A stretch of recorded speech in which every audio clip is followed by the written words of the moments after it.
गिबियावनो बयखौबो बड' निउस इउटुब चेनेलनि गोदान खौराङाव बरायबाय। नोंथांमोननि थाखाय बे समाव माखासे खौरां लाबोदों।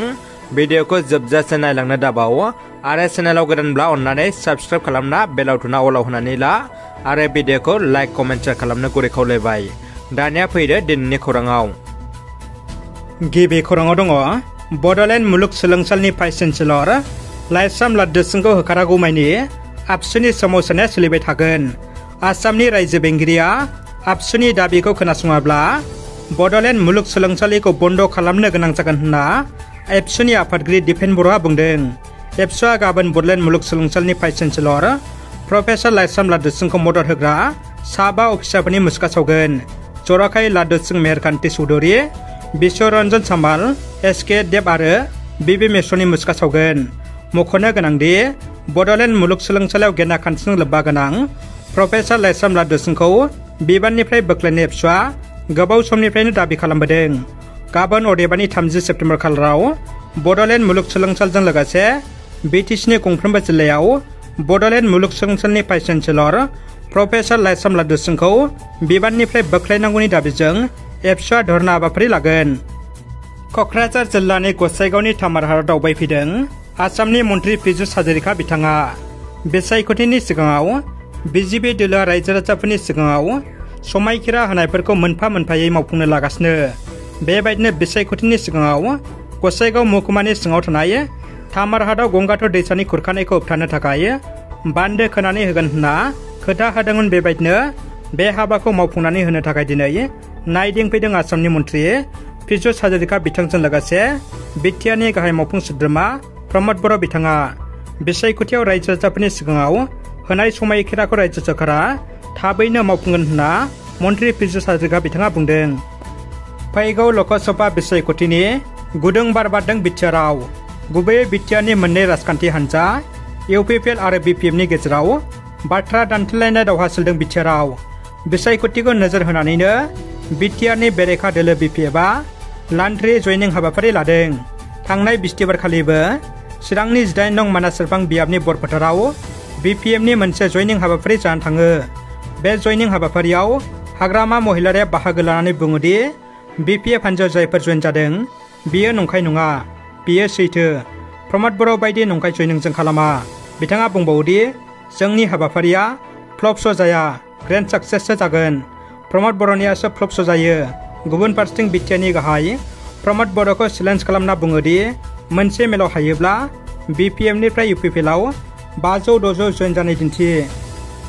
क'क्राझार सिआइटिनि फरायसा दिपज्योति बसुमतारीखौ गौरां दैसायाव बोखांनो मोनबाय।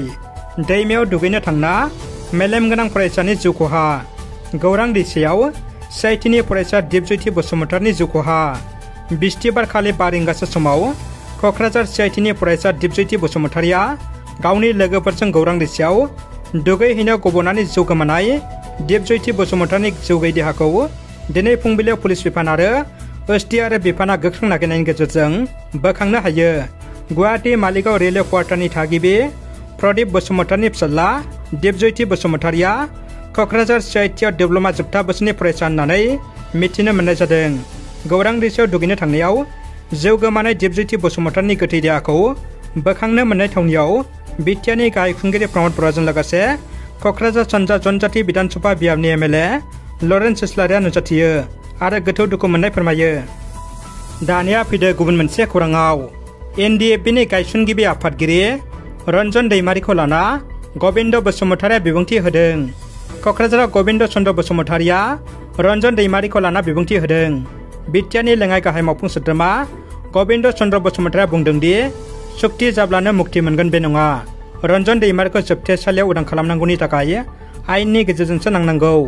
बिटिआर सुक्तिया बेलेग आरो गसरा बेलेग। बे बाथ्राखौ बुंदों डेपुटि चिफ गबिन्द चन्द्र बसुमतारीया। क'क्राझार जिल्लानि दतमा एसएस फरायसालि गेलेग्रा फोथाराव रंगिना संगिना सुबुं गौमा हानजा सुनाय आरो भटारशिप सांग्रांथि मेल जथुम्मा जायो। बे सुबुं गौमायाव गाहाय बुंथिगिरि महरै बाहागो लाफैदों भटार्स पार्टी इन्टारनेशनेलनि गाहाय मुर्सि भारत गान्धीया। लोगोसे गोबां भटार्स पार्टी इन्टारनेशनेलनि दैदेनगिरिफ्रा बे मेलाव बाहागो लायो। बे मेलाव रोजा रोजा सुबुंफ्रा बाहागो लादों। मेलाव बाहागो लानानै भारत गान्धीया भटारनि मोन्थायनि सायाव सांग्रांथि आरो बेसेनगोसा बिबुंथि लाखियो। सोमखोर कमन इन्टारेस्ट ग्रुपआ थालिर गायनाय हाबाफारि लादों।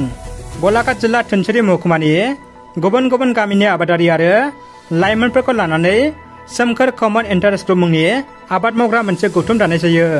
धोनसिरि महकुमानि सुङाजानाव धोनसिरि दैमानि सेरफाङाव 4,000निबो गोबां गायनो लानाय J9 थालिर फुलिखौ मैया 28 सेप्तेम्बर खालि बर' कछारी अनसाय गावहायुं खुंथायनि आबाद बिफाननि मावफुं सोद्रोमा मुर्सि प्रदीप सरगियारिनि आखाइजों गायजेननाय जायो। सोमखोर कमन इन्टारेस्ट ग्रुपनि नेहाथारि भारत बसुमतारी, सुङाजान गामि पन्चायतनि आफादगिरि गौतम मेस, धोनसिरि जिल्ला बर' थुनलाइ आफादनि लेङाइ आफादगिरि जगाराम बसुमतारी, नेहाथारि बिनन्द बड'सा, गलाघाट जिल्ला बाथौ गौथुमनि लेङाइ आफादगिरि लक्षिकान्त खाख्लारि, गलाघाट जिल्ला इउबिपिनि लेङाइ आफादगिरि दिलीप खाख्लारि, नेहाथारि पबित्र खाख्लारि आरो गौथुमनि आबादारिफ्रा बाहागो लायो। गफुर पुलिसनि मोनसे गिदिर जाफुंसारनाय। गफुर पुलिसा गोख्रों संदाननानै गान्जा हमनो हादों। गफुर हालामनि सिङाव थानाय सनापुर राजक'ट थांनाय लामायाव स्रोत सुलुंनि गेजेरजों गफुर पुलिसा गोख्रों संदानना 10 किल'ग्राम गान्जा हमनो हादों। लाइमोन फरायसाफ्रा फेग्रा मुवा बाहायनायनिफ्राय गोजानाव थानानै गावबा गावनि जिउ राहा दाना लानायाव मुखुब जानो नांगौ होननानै बुंदों मिरु एफसिनि लेङाइ आफादगिरि खोरोमदाव औवारि बिथाङा। बिजनि फरायसालिमानि फरायसा आफादा 2023 मायथाइयाव फरायसालिमायाव गोदानै फरायनो फैनाय फरायसाफोरखौ बरायनाय हाबाफारिखौ दिनै इउसि दास गोसोखां गेवलां जौस्राङाव सानसेनि मेहेरगोनां हाबाफारिजों गाजा गोमजायै खुंफुंनाय जायो। फरायसालिमानि गोदान फरायसाफोरखौ बरायनाय हाबाफारियाव गाहाय आलासि महरै बाहागो लायो बङाइगाव रिफाइनारि आइअएसएलनि CSR हेड मुर्सि मुसुखा बर'आ आरो हाबाफारियावनो थांखि जानाय बुंथिगिरि महरै बाहागो लायो दुलाराय बर' फरायसा आफादनि मानगोनां लोगो आफादगिरि मुर्सि खोरोमदाव औवारि आरो बङाइगाव बिरजरा कन्या बिद्यालयनि गोरायुं डक्टर गगेन शर्मा बिथाङा। दुलाराय बर' फरायसा आफादनि लोगो आफादगिरि मुर्सि खोरोमदाव औवारि बिथाङा थांखि जानाय बुंथिगिरि महरै बाहागो लानानै गोदानै बिजनि फरायसालिमायाव फरायनो फैनाय फरायसाफोरखौ बरायग्रोनानै साफ्रोमबो फरायसाफोरखौ गावबा गावनि थांखिखौ सिमा दोननानै जिउ राहाखौ दाना लानो थाखाय खावलायो आरो बिथाङा जोंनि लाइमोनफोरखौ फेग्रा मुवा बाहायनायनिफ्राय अरायसम गोजानाव थानो थाखाय खावलायबावो। हाबाफारियावनो दुलाराय बर' फरायसा आफादनि सुबुं फोनांजाब नेहाथारि मुर्सि बिरखां नार्जारि, चिरां जिल्ला दुलाराय बर' फरायसा आफादनि लोगो आफादगिरि मुर्सि सिमान्त बसुमतारी आरो बिजनि दख'रा एफसिनि आफादगिरि मुर्सि सुबिलाल दैमारि आरो बिथांनि दख'रानि दैदेनगिरि बिथांमोना बाहागो लायो। दानिया फैदो जोबथा खौराङाव। मानास माहारियारि हाग्रामानि गेटखौ बन्द खालामबाय। जेब्लासिम जोंनि मोननांगौ रांखौ होआब्ला हायुङारि मानास हाग्रामानि गेटखौ बेखेवनो होआ। फैगौ 1 अक्ट'आव नैथि गेटआव गोख्रों सोमावसारगोन। मानास हाग्रामाखौ बेखेवनो होआ जेब्लासिम मोननो गोनां मोन्थायखौ होआब्ला बायदि बायदि स्लगानजों फुंनिफ्रायनो बासबारनि मावख'नि लांगोनायाव गोमसार होदों हमगार्डफ्रा। मख'नो गोनांदि हमगार्डफ्रा गावसिनि दानारि मोननो गोनां बेथनखौ मोनाखै आरो बिथांमोना जेब्लासिम गावसिनि बेथनखौ मोना अब्लासिम गोख्रों सोमावसारनो हुमखिहोदों।